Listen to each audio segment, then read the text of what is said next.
Welcome to Solutions from the Yard, a candid discussion about life behind bars and its effect on society.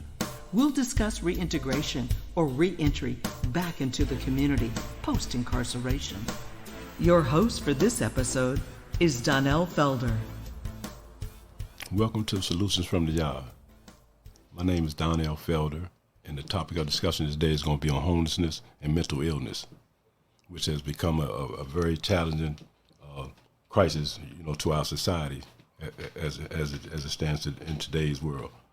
And it says, what is the prevalence of mental illness among people experiencing homelessness in the U.S.? And the little survey said that according to a 2015 assessment by the U.S. Department of Housing and Urban Development, it said 780 people were homeless on a given night in the United States at a minimum. They said at a minimum of 1,040, or 25% of these people were seriously mentally ill, and 2,500, or 45%, had any mental illness. So by comparison, a 2016 study found that 4.2% of U.S. adults have been diagnosed with a serious mental illness. And then it goes on to say, what is the most common types of mental illness among people experiencing homelessness? And they go on to say that most of them come down with affective disorders such as depressions, bipolar, schizophrenia, anxiety disorder, and substance abuse disorder are among the most common types of mental illness in the homeless population. So therefore, you have to ask yourself, what would trigger an individual to, get in a depressive stage or bipolar disorder or schizophrenic situation so far as, mental illness and whatnot. And I did a little study and whatnot. They were saying some things that lead up to those little situations in some people's life with the mental illness situation is that they might be depressed from losing their job or getting put out of the roof over their head, the place that they had to stay, and not having food to eat or anything like that, right? And they can get them into a deep funk, whereas though they might end up coming up with one of these illnesses that the survey was speaking upon. And I was wondering, Mr. Trent, have you ever experienced with any individuals that went through these crises that I'm speaking on, the homelessness and the mental illness? I run across these individuals every day in my line of work. But one of the things that I wanted to touch on is, which in my opinion, I think that cause a lot of these mental illness and trauma within our youth and our families is poverty, right? And when you born in barriers, born with barriers already on you before you even know it exists,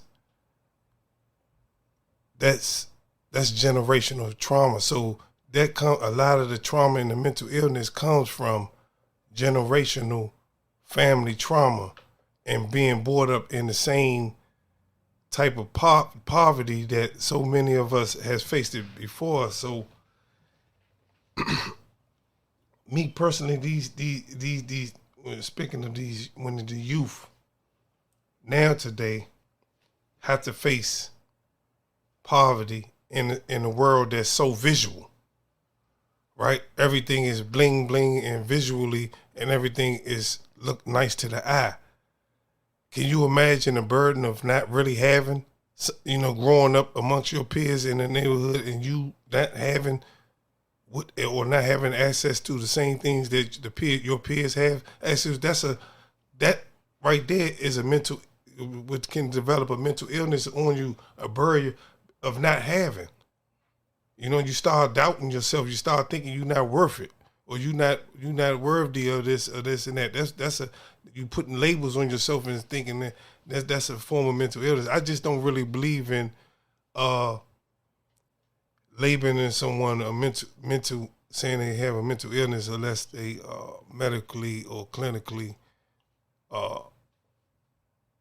been diagnosed as mentally disabled. But I think a lot of it just come from just generational trauma of poverty growing up in underserved communities. Okay. Thank you. Appreciate it. Yeah, that goes and coincides with what they say here, right? They say how are homelessness and mental illness connected, right? And they go on to say, they say most researchers agree that the connection between homelessness and mental illness is complicated, a two-way relationship. An individual mental illness may lead to cognitive and behavioral problems that make it difficult to earn a stable income or to carry out daily activities in ways that encourage stable housing. They say several studies have shown, however, that individuals with mental illness often find themselves homeless primarily as the result of poverty, of a lack of low-income housing. And that's the same thing Mr. Trent was basically speaking on and whatnot, which is the truth, for real. And because when I was coming up, and we wasn't all that fortunate and whatnot, living in Ward 8, you know what I'm saying? And it's too loud. And I remember the times that, my mother, she really couldn't get us all the fine things that we wanted to do, the material that we needed to go to school with, so we could be presentable. Like we wanted to be, like the other kids. We wanted to be real jazzy and look real nice and whatnot. Right. But we went on and settled for what we could afford and what my mother provided us with, So I never really got in a funk like that and was finding myself in a depression on those terms and whatnot. So we had a stable house home coming up and whatnot, but some people didn't, but I really didn't recognize and realize that it was a problem in the neighborhood when I was growing up. Because you only had a few people in your neighborhood that was had, illnesses such as, the bipolar and the schizophrenia. This wasn't a multitude of them. So if you wasn't on top of it, you really wouldn't be familiar with it. But as it stands now for me, I'm a residential aide. And what I do is I work with homeless kids, 18 to 21 years old, 18 to 24 years old, and mental illness, that have mental illness and whatnot. And then it's been a humbling experience for me. Like I said, I never really experienced it coming up within my lifetime, but being in the job setting that I'm in now, I've taken on, the opportunity to seek and learn, the certain elements that would lead for the young kids to get in the situation that they are in. You know what I'm saying? So, Mr. Dickerson, how do you feel about the situation with dealing with homelessness and mental illness in our society today? Well, my perspective or viewpoint on it is, how you deal with it is not the what I want to say, the solution of the people that are so-called financing the aid to help the homeless, because without homeless people, you wouldn't have a job. So therefore, their way of going about it is, to me, or from what I see, is not the total solution. And you can take a homeless person and put him in a shelter, but if you're not diagnosing, like Dietrich said, and understanding his mindset to put him into being in a homeless state, you just got a continuous problem. And you always have a person that's going to be stuck in the shelter because they can't live on their own. They can't provide for themselves because they're not mentally stable to get a job. So you're going to have a perpetual situation and a perpetual problem. Now, in order for you to tackle homelessness, like you said in the report, homelessness and mental health go hand in hand. You can't have one without the other. Because a person that's in their right state of mind ain't going to be living out in the street going through those harsh conditions. So therefore, the mental state that person and the trauma that person, experienced as a child and growing up as, a young adult, that's what led to the homelessness. So therefore, in order for us to tackle that question and to understand anything about homelessness, we have to go all the way to the root of the source, will put this person in a stagnated state that they can't take care of themselves.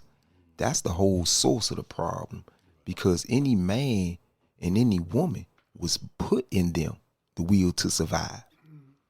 And when something take you out of that will to survive, that is a strong mental disability that you have, because everybody has that God-given instinct to survive. Animals, everything, trees, everything. If a tree is not getting the right proper sunlight, it will bend until they get to the sunlight. You know, plants have been known to bend so it can get into the sunlight, so it won't be in the shade, because it know if it stays in the shade, it's going to die. So everything has that will. We have to find out what broke that will. And once we can find out what broke that will, then we can start coming up with solutions and remedies for that situation. Well said. I was reflecting on the simple fact that what you were speaking upon, right? It goes back to me dealing with the kids that I deal with on a daily basis. The kids that I deal with on a daily basis, right? And like you saying, they goes into a funk, right? Mm-hmm. And some days they all right? But I be trying to figure out what leads to that funk. You know, they be telling me, they be want to explain to them about how growing up in their household, things that happen that triggers, their whatever disorder that they have, mentally, the illness that they have and whatnot, right? And a lot of them bring their parents and whatnot, and then we at a standstill, like I'm a residential aide. They'll come and try to confide in us, but we're not really obligated to say anything to them in reference to that. We can talk to them, but so far as with the case management and stuff like that, and how to get the benefit, we got to leave that up to the case managers and whatnot, right? But they be trying to lean on us, because we deal with them every day. The case managers do not. Mm-hmm. We try to, we can talk to them and confide them a little bit, trying to, give them good understanding on right things to do. Try to send them to little programs and stuff, computer classes and, but a lot of them don't really want to go because the program is there for them to help them get up on their feet. But a lot of them don't take the initiative to really go out and seek, necessary, avenues that they need to get themselves together and whatnot. You know what I'm saying? So, Mr. Charles, how you feel about this homelessness and this mental illness that we're talking about today in our society? And I like to resonate the points that was previously made when you look at the impoverished. That's Dietrich set it up. When you're living in an impoverished environment, when you're living in squalor, when you're living in a situation that's hopeless, when everywhere you look around you is abandoned condominiums, when everywhere you look, you got everybody in your family got children by 5 different fathers. We look at these things, they don't inspire no hope and no aspiration. So if I don't feel no sense of hope and aspiration, and by the way, and then here come the welfare man telling me that I don't have to do nothing. All I gotta do is just sit on my butt and get a check. So I'm not inspired to be nothing other than a welfare recipient. And, you reflected on like growing up in the environment and how in that environment some families had things. But the reality was that if you living in squalor, you don't have nothing. You may have a little bit more than the next person, but in terms of being able to self-actualize, that means be able to say, like, take your value. You're smart, but you've been told that you can't go to this school because it's segregated. You're talented, but you're told that you can't go to this school because it's segregated. Or your father and your family have the ability to move out of a neighborhood, but they're told that, no, we're not selling this property to people of color. So when you be beat down like that so much, it creates that psychosis and traumatized. So now I'm traumatized. So now what I do, I become a predator. I prey on my community. So when I prey on my community, because I'm trying to get some value out of my life, and the way I get value out of my life is by emulating what I see that has value. What I see that has value is this establishment. So now when I get some money, I go buy a car. I got a $300,000 car in the projects. It ain't got nothing to do with where I live at. It got something to do with me having a stash. So in terms of like homelessness and mental illness, this is by design. And I think Mike hit on it. When he say like we gotta look at what caused it. And what caused it is what Deidre said earlier. But the poverty that caused it is manufactured poverty. They manufactured this, put us in this situation. This ain't by like I woke up and say I want to be poor. I ain't wake up. I got just as much right as the next person. And we see this, and I'm gonna give it back to you. And we see this whenever we was given opportunity on a level playing field, we made the playing field unlevel because we dominated it. And that was the whole thing. The playing field is level. Now we come in and say, dang, we got to change the rules because then you got somebody that can fly in the air, call him Air Jordan. Or you got somebody that hit the baseball all the way out the park, Hank Aaron. Or you got somebody that can run circles around you.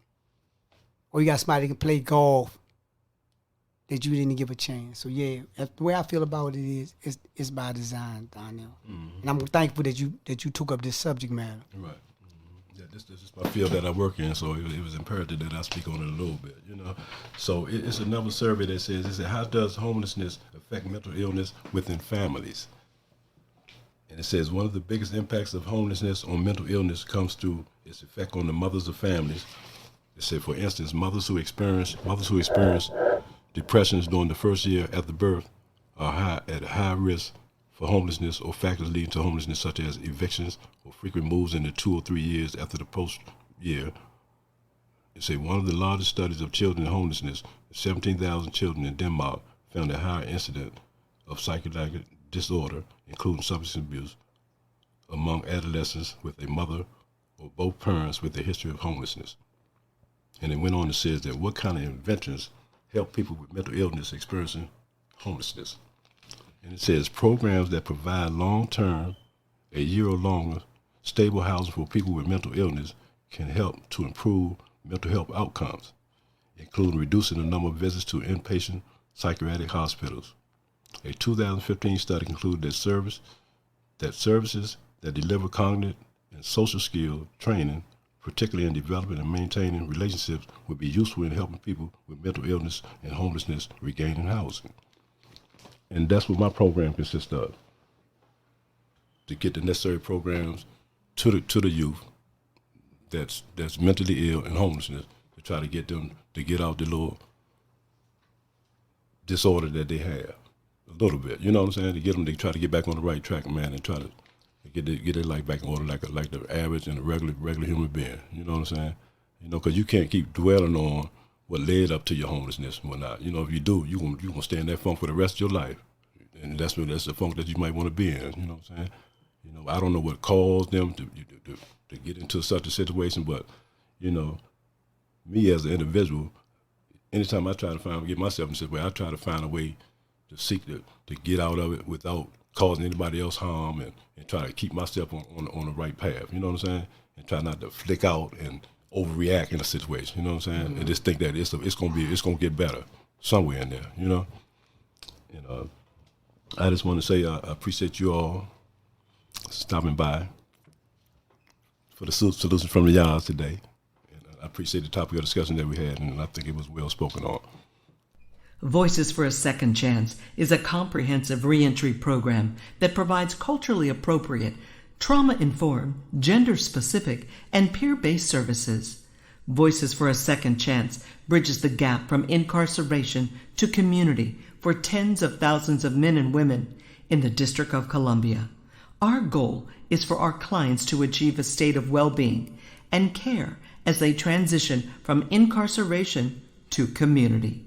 You can help us continue our mission. For more information or to provide financial support, go to info@vscdc.org or visit www.vscdc.org.